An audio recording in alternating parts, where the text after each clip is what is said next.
Timber giant films a Sasquatch flanking him. November 21st, 2011, Ontario, Canada. Timber giant Bigfoot regularly goes deep in the woods of Ontario in search of the Sasquatch that he saw 2 years ago. Um, we have seen the stills of the 1080 video, but this uses the 360 and 480 versions with still for authentication. This confirms on coned head, uniform color, strategic behavior, tree peeking, tree hiding, um, high shoulders. There's a slope to the back and possibly an inline step. We include some of the clips of Timber Giant talking about it. Jim uses misdirection frequently, looking one way and filming the other. In this case, it works very well. About 2 months ago, this was found by Rex Dutton. He was out, and this was called Wild Man of the Forest, and it's a very short clip. It's unconfirmable, but it shows that something he was out there and on the other side watching him. Now, here's the clip. See if you can see it.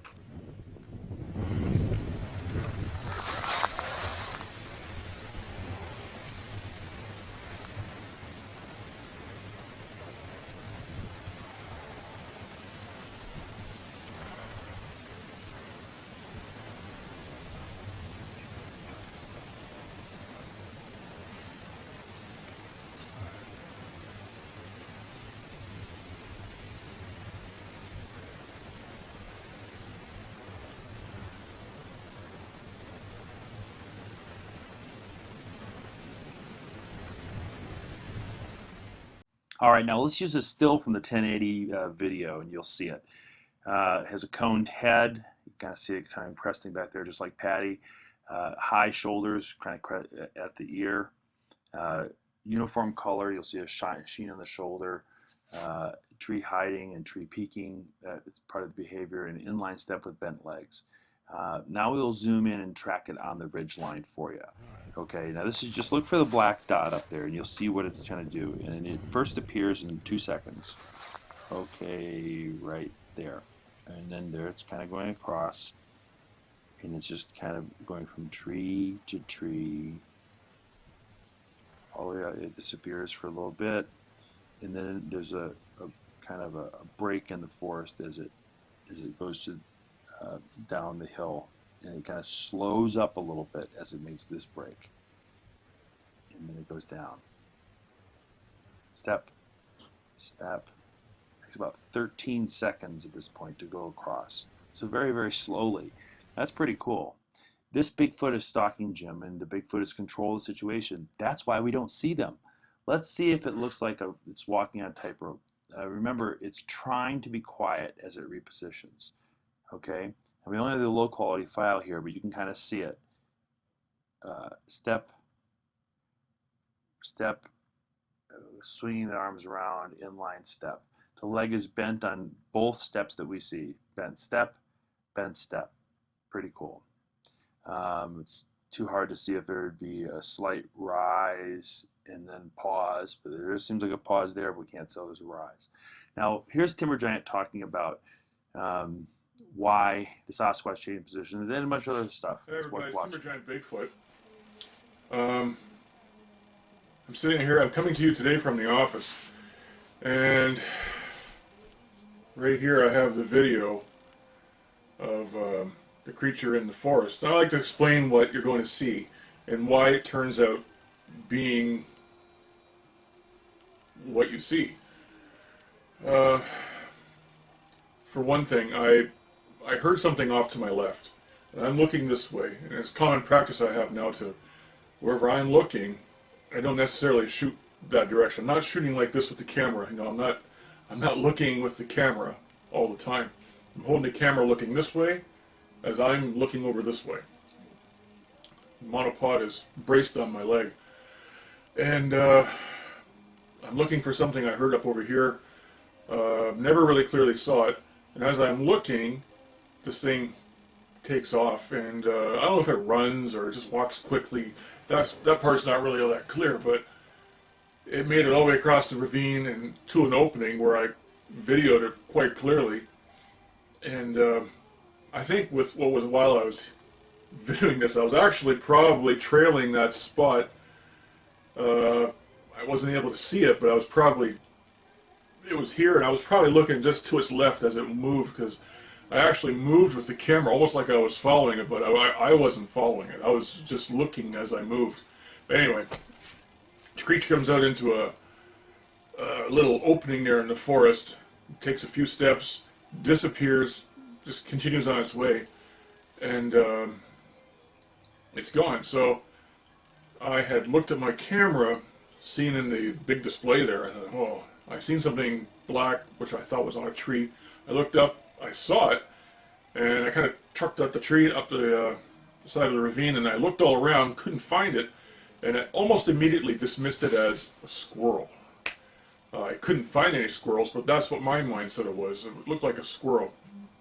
I just caught maybe it was his elbow or shoulder, I don't know what it was, disappearing behind a tree.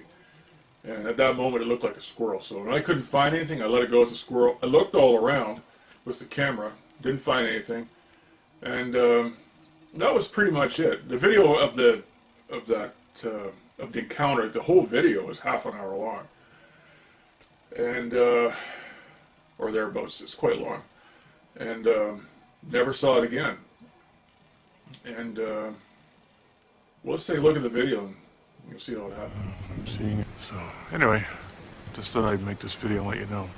A, saw a creature, got it on the video. I have it in high definition video. It's still only loaded in 480 because I can't get the program to respond, so I can... Anyways, that's my problem, I guess. But I do have the video in high def. I'm going to try and post some stills of it too. There'll be a sitter. So, I don't know, we'll see what happens. The weather has really taken a real sharp turn. It's only 2 degrees out, expecting snow tonight. So, we all know what that means. As soon as it starts to snow around here, any activity that's around here, it just vanishes. I don't know exactly what happens. Creatures appear to be here, or at least one of them is. I'm pretty sure it's not a person. There's always that possibility, I guess. The coincidence of me bumping into a person, A, dressed like that, is pretty low, and B, for this person to have known where I was going to be on a day where I just decided to go out and check through the forest. The odds are pretty darn low. So I'm pretty sure what I filmed is exactly what I think it was. I think it was a creature I've been looking for. It's really cold out here. And to top it off, I got him with me too. So yeah, I feel a little bit uneasy out here. It seems that the forest that I grew up to know as a safe place is not quite the environment that I was brought up to believe. Like a lot of the viewers, a safe. You know, there's bears in the forest and stuff like that. If you're in the right area, there's no bears here. But there's nothing that's going to jump out and scare you. And you know, I've seen things in the forest before. All I have of those really is a memory. And your brain kind of works on it after a while. That kind of takes away the fear factor. And that's okay. And I have a few photos and, you know, videos that I can look back on and say, oh yeah, look at this. So they're popping out from behind the tree. Oh, look at it. You know, it's pretty big. And I don't have any videos of it actually walking. I do now. Let me tell you, it's put a new perspective on what I'm doing out here, all by myself. I don't know. I feel rather unsafe out here in the forest. Not here so much. So I'm only like walking distance from home. I'm only about 5 kilometers out in the forest. About a mile. That's about my dog's limit for walking. He doesn't like walking any further. Anyway, so I'm not too worried around here, although things have happened around here too. But out there, I could scream as loud as I want to scream, and ain't nobody going to hear me. So I really got to remember that. You know, when you're out in the forest, way out there looking for this thing, you're far from home. There's no help. So probably got some viewers saying, yeah, see, if you had a helper with you, this wouldn't be happening. And that's possibly true, I don't know. You never know, for if I had a person with me, A, I may have never seen this, or it may take a lot longer. Or we could get ourselves into an ugly situation. Who knows? I don't know. It's freaking cold out. Okay, conclusions. Well, Sasquatch are always in control of the situation. For a Sasquatch to be seen, a mistake has to be made. It is far superior to humans in the forest in every way possible. It actually makes complete sense that Patty was a female. It is appropriate that a child-rearing female would be less strategic than a hunting male, and therefore more likely to make a mistake that led to the Patterson Gimlin films.